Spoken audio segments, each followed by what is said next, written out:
Hello everyone, তনয়ার পাকশালাতে সবাইকে স্বাগত জানাই। আজকে একটা ভীষণ পছন্দের রান্না নিয়ে হাজির হয়েছি তোমাদের সামনে। জানি অনেকেই হয়তো খাও না, আবার অনেকে এটা খুব তৃপ্তি করে খাও আমাদের মতন। তাই আজকের রেসিপি রিঠা ট্যাংরার রসা। তার জন্য দেখো এখানে আমরা নিয়েছি একটা রিঠা মাছ, যেটাকে খুব সুন্দর করে কেটে পরিষ্কার করে রাখা রয়েছে। এর মধ্যে দিলাম পরিমাণ মতো নুন, দেব পরিমাণ মতন হলুদের গুঁড়ো, আর দেব এটাকে মাখার জন্য অল্প একটু সাদা তেল। এটা সর্ষের তেল দিও না, তাহলে মাছের থেকে একটা কাঁচা গন্ধ ছাড়তে পারে সর্ষের তেলের। দিয়ে খুব ভালো করে এভাবে মেখে 5-7 মিনিট রাখলেই যথেষ্ট। কড়াইতে দিয়ে দিলাম পরিমাণ মতন সাদা তেল। এখানে দুটো মিডিয়াম সাইজের পেঁয়াজকে দেখো আমরা এখানে এইভাবে গ্রেট করে নিয়েছি আদা রসুন।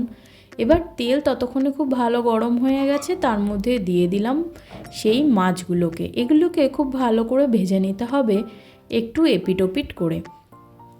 এখানে মাথায় রেখো, যদি মনে হয় যে তোমাদের এই তেলে মাছ আটকে যাচ্ছে, তাহলে একটা ছোট টিপস দিই, তেলটা যখন গরম হবে তখন তার মধ্যে অল্প একটু নুন দিতে পারো।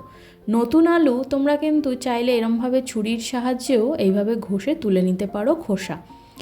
এবার মাছগুলো খুব ভালো করে ভাজা হয়ে গেছে, এবার এগুলোকে একটা পাত্রের মধ্যে তুলে নেব।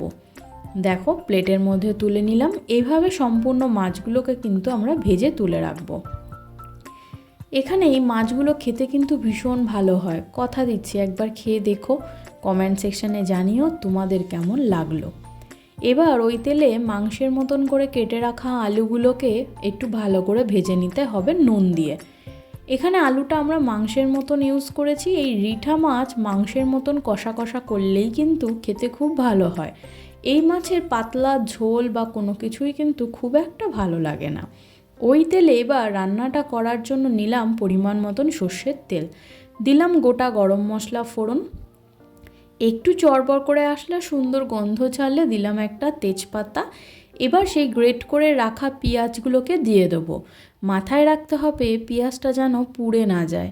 একটু হালকা গোল্ডেন ব্রাউন কালার ধরলেই তার মধ্যে দিয়ে দেবো 1 চামচ মতন আদা বাটা, 1 চামচ মতন রসুন বাটা, আর দেবো একটা গোটা সাইজের বড় না ছোট্ট একটা টমেটো, যার থেকে দানাগুলোকে আগে আমরা রিমুভ করে নিয়েছি। দিলাম কিছুটা পরিমাণে লঙ্কা বাটা, দিচ্ছি ধনের গুঁড়ো, দেব জিরের গুঁড়ো, এগুলো আমরা 1/2 চামচ করে দিচ্ছি। দিলাম পরিমাণ মতন হলুদের গুঁড়ো, আর দিচ্ছি লঙ্কার গুঁড়ো। লঙ্কার গুঁড়োটা সম্পূর্ণ অপশনাল, তোমরা চাইলে শুধু কাঁচা লঙ্কা দিয়েও করতে পারো।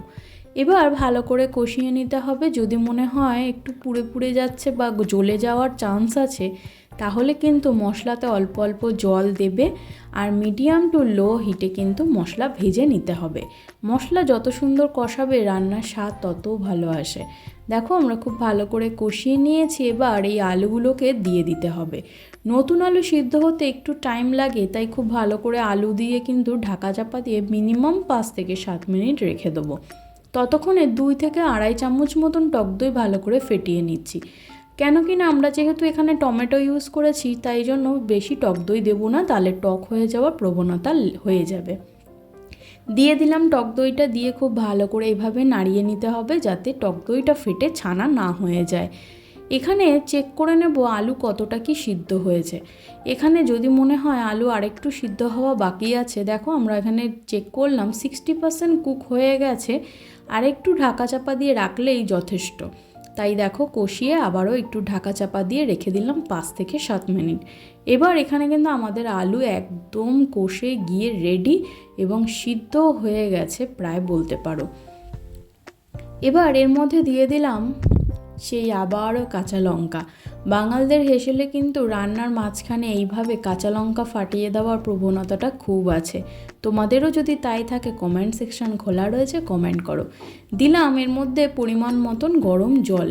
এই রান্নাটা তোমাদের প্রথমেই বলেছি একদম কষা কষা করব, তাই খুব বেশি জল দেওয়ার কোনো প্রয়োজন নেই।